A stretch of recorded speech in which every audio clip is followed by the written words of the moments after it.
Lelah berperang, tentara Ukraina malah sibuk main judi online. Parahnya itu menjadi candu yang menyebar ke hampir semua tentara yang ikut berperang.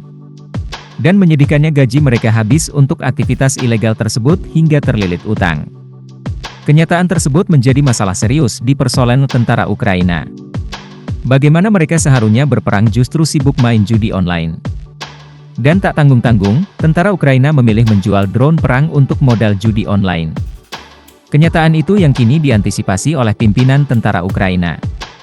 Ia dengan tegas mengatakan bahwa permasalahan judi online adalah yang serius yang harus segera diatasi oleh pemerintah Ukraina. Seperti yang terlihat pada bulan lalu, Pavlo Petrichenko yang merupakan sersan junior di tentara Ukraina mengeluarkan peringatan keras kepada Presiden Volodymyr Zelensky tentang kecanduan judi yang melanda militer. Meningkatnya perjudian online di kalangan tentara Ukraina yang bertugas menyebabkan banyak personel kehilangan seluruh gaji mereka, katanya, sehingga membuat para prajurit dan keluarga mereka terlilit utang. Beberapa di antaranya sampai menjual drone militer dan kamera pencitraan thermal untuk memenuhi kecanduan judinya, mengorbankan keselamatan mereka sendiri demi memuaskan hasrat berjudi. Lelah karena perang lebih dari 2 tahun, para pelaku judi mengatakan bahwa perjudian online menyebar luas di angkatan bersenjata Ukraina. Judi, menurut mereka, adalah hiburan karena terus-menerus diserang, jauh dari rumah, keluarga, dan orang-orang yang mereka cintai.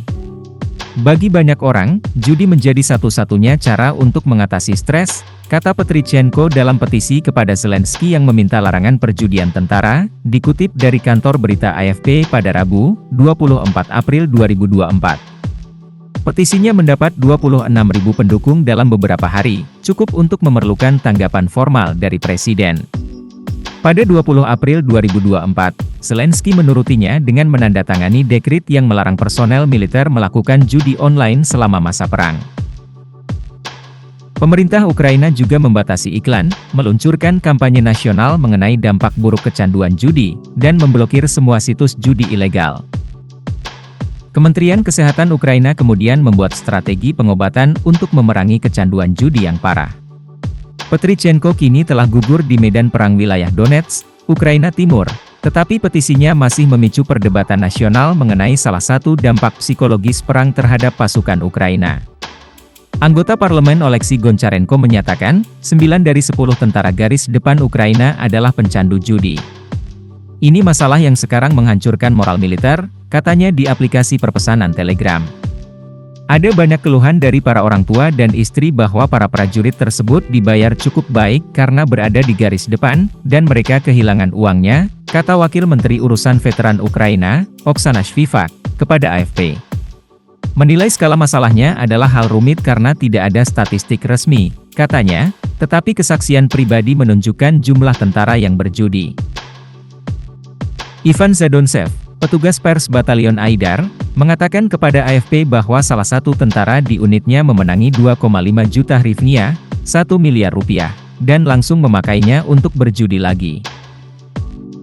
Dia yakin bisa menang lebih banyak lagi, dan itulah sebabnya dia kehilangan segalanya, tinggal tersisa 400 hryvnia, 163.000 rupiah, ungkapnya.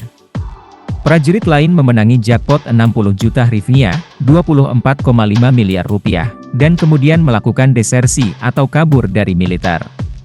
Menurut Zadontsev, gaji tentara yang relatif tinggi, 6 kali lipat rata-rata nasional, mencapai 120.000 hryvnia, 49,11 juta rupiah, per bulan, kemungkinan menjadi penyebabnya. Bagi Shvivak, ini adalah dampak psikologis dari perang yang kini sudah memasuki tahun ketiga. Selama perang seperti ini, sangat sering orang menggunakan minuman beralkohol, obat-obatan terlarang, menghisap ganja atau berjudi. Ini konsekuensi dari perang. Perjudian adalah pelarian dari kenyataan, reaksi sekunder terhadap trauma yang parah, terangnya. Tentu saja itu akan jadi masalah yang harus segera diatasi oleh militer Ukraina. Karena kondisi itu akan menjadikan personel tidak fokus dan akan jadi masalah yang serius.